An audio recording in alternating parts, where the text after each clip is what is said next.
Bismillahirrahmanirrahim. Ve ettimul hacca vel umrete lillah. Allahu Teala ayet-i kerimede diyor, Allah için hac ve umreyi yapınız. Nasıl ki İslam'ın 5 şartlarından biri de hac olması hasebiyle hac da aynı namaz gibi bizlere farzdır.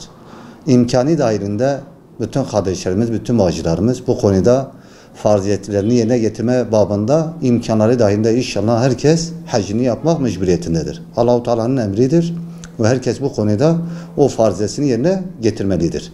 Hacda malumunuz işte Arafat, Mekke, Medine çevresinde olma hasebiyle bu görevleri orada ifa etmemiz gerekiyor. Şimdi Diyanet bu seneki hac sayısını 84.300 kişi olarak takriben açıklama yaptı. Hacıların bu seneki durumu biraz daha farklı oldu. Çünkü önceki yıllara binen bu sene Allah-u Teala depremde vefat eden bütün kardeşlerimize, bütün bacılarımıza rahmet etsin, merhamet etsin. Yaralarımıza da acil şifalar versin inşallah.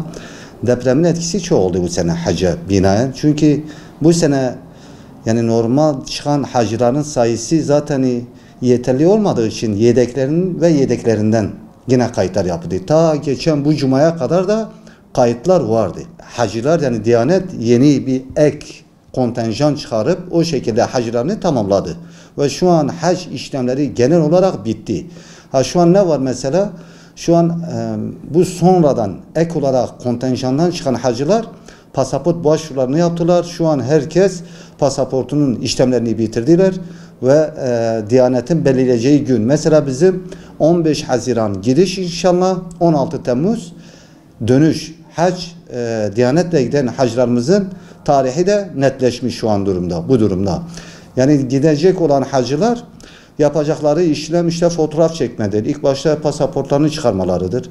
Bununla beraber işte kendine eşyalarını almalarıdır. İşte ihramdır, bayansa bayan elbiseleridir, terlikleridir. Ondan sonra bununla beraber biz genelde hacılarımıza bunu da tavsiye ediyoruz. Diyoruz ki şu an Mekke, Medine'de eşyalar çok pahalı. İmkanınız dahilinde siz burada alsanız siz daha avantajlı olursunuz. Çünkü buradaki eşyalar oraya binen nerede baksan 1/3 daha uygundur buradaki fiyatlar. Onun için biz hacılarımıza tavsiye ediyoruz. Sadece orada hurma ve zemzem suyuyla dönün.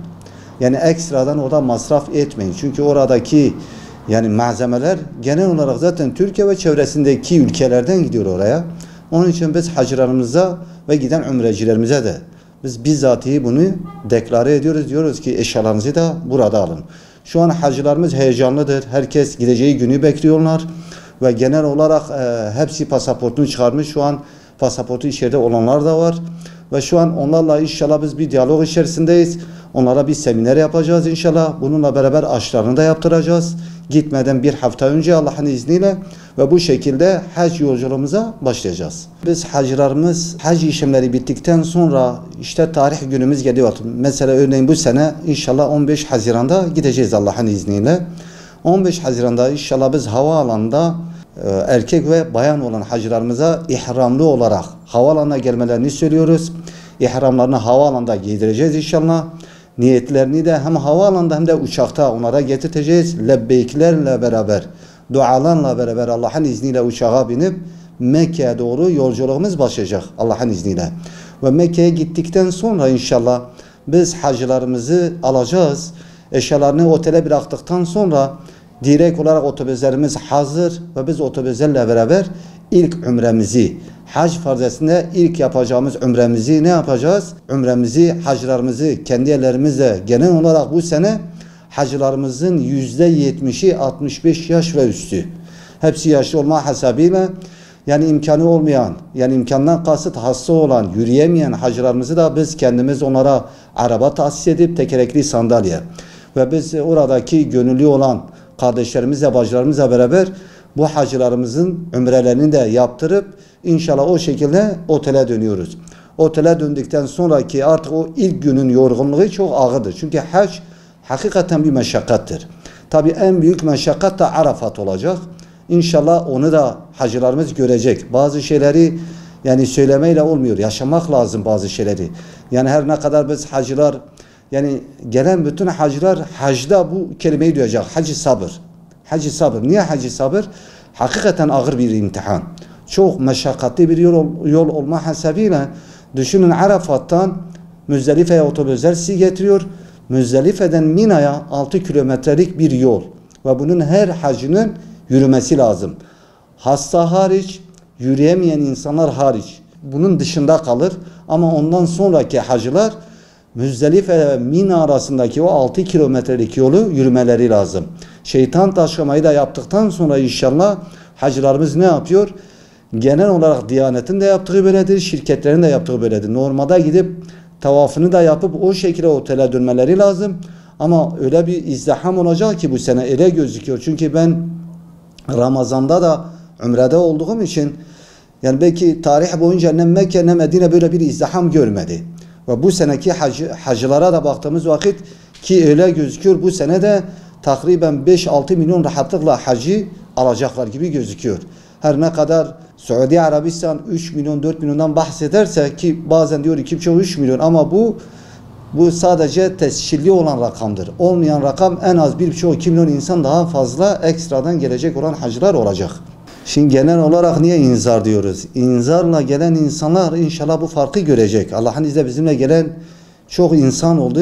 İnşallah onlarla zaten halinde diyalogumuz devam ediyor. Çünkü öyle bir muhabbet oluşmuş ki bize, öyle bir sevgi, saygı var ki bu oradaki yapılan bu muameleye binaendir. Yani orada yapılan hizmetlerin karşılığında bize yapılan o sevgi ve saygıya binaen olan bir şeydir.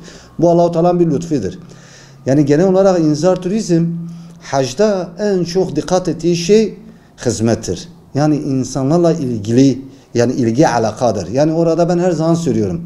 Yani ilim oradaki insanlara fazla etki etmez. Ne etki eder oradaki insanlara? Sen o insanın elini tutacaksın, Kabe'ye götüreceksin, ümrelerini yaptıracaksın, tavaflarını yapacaksın. Su gerekiyorsa onlara soğuk su getirip vereceksin. Çünkü hac öyle bir şey ki Allah-u Teala ayette diyor hacda en hayırlı iş diyor hacılara su dağıtmak. Düşünebiliyorsunuz, böyle büyük bir nimet. Yani biz hac döneminde özellikle hacılarımızla ilgi alaka biz gidip odalarını çalıyoruz. Bir ihtiyacınız var mı? Bir sıkıntınız var mı? Hastalarsa ellerini tutuyoruz. Araba getiriyoruz. Onları hastaneye götürüyoruz.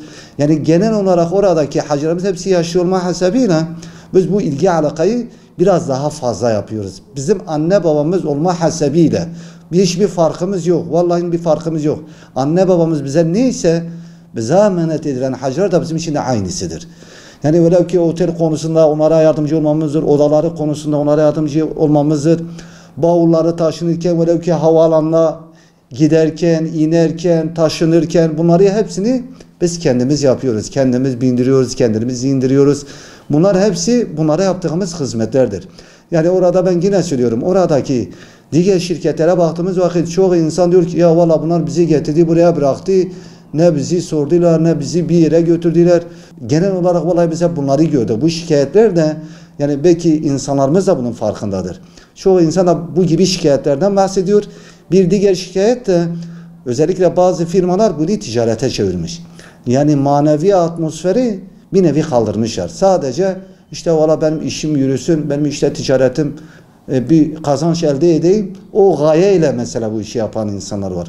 Ama elhamdülillah inzar turizmin böyle bir lüksü yok. Allah'a hamdolsun biz hizmet amaçlı insanlara gönül bağıyla beraber vallahi bizim işimiz onlara hizmet etmek. Yoksa başka bir şeyimiz yok. Allah'a hamdolsun. Genel olarak baktığınız vakit hacca giden bir abimiz, bir büyüğümüz, bir babamız veyahut bir kardeşimiz, bir ablamız fark etmiyor.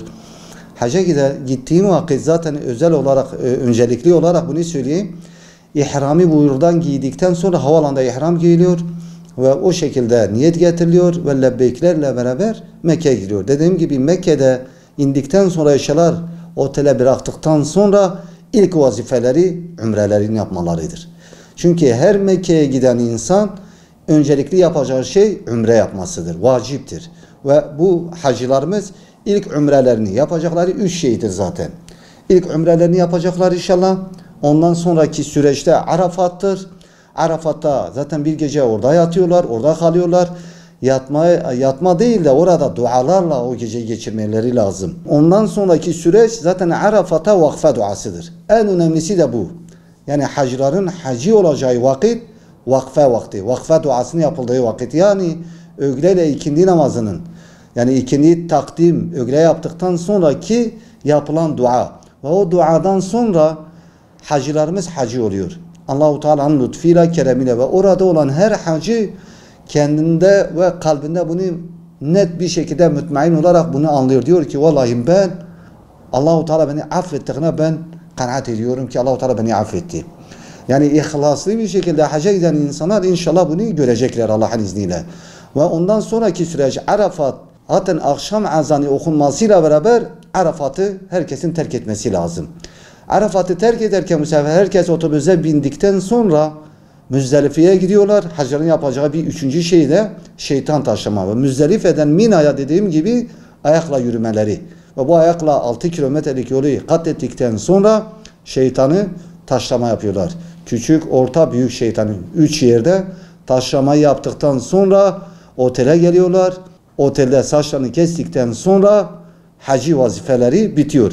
Ha bununla beraber çok izdiham olma hasebiyle normalde bir tavaf, hac tavafı da yapmaları lazım. Ama bunu genel olarak Diyanet 2 gün sonra veya 3 gün sonra erteliyor. Bu da haklı olarak, çünkü kalabalığın olma hasebiyle bir de gelen hacıların bu sene özellikle %80 yaşı olma hasebiyle bunu 3 gün sonra aldıkları için bir sıkıntı yok. Ve normalde hac vazifesi o şekilde tamamlanıyor. Bununla beraber dediğim gibi ilk gece şeytan taşlama, ondan sonraki 2 gece daha şeytan taşlama da var. Yani bu da sünnet olma hasebiyle, ama genel olarak Allah Resulü Aleyhisselatü Vesselam Mina'da kaldığı için Mina'da 3 gece kalıyor Allah Resulü Aleyhisselatü Vesselam ve o 3 geceyi de şeytan taşlamayla bitirip o şekilde Mekke'ye dönüyor Allah Resulü Aleyhisselatü Vesselam. Ve sonuç olarak bir hacının hac işlemleri, hac farizesi yerine geliyor inşallah.